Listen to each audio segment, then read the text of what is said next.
Okay, so before we improve our accessibility here, that is a score of 66, we need to talk about webhooks and how we can build our Netlify project with GitHub. So in order to do that, we need to create a hook which is going to tell our Netlify that there was a git push on our GitHub page, so it needs to start building our project again.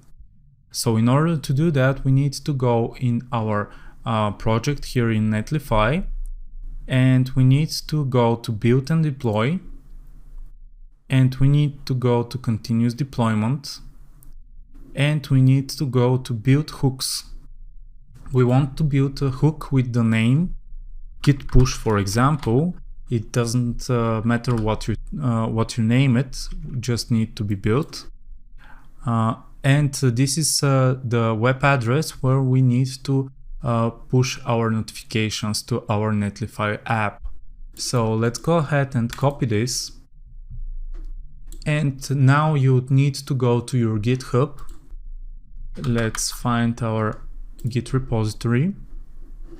And we want to go to settings. And here we have a menu of webhooks.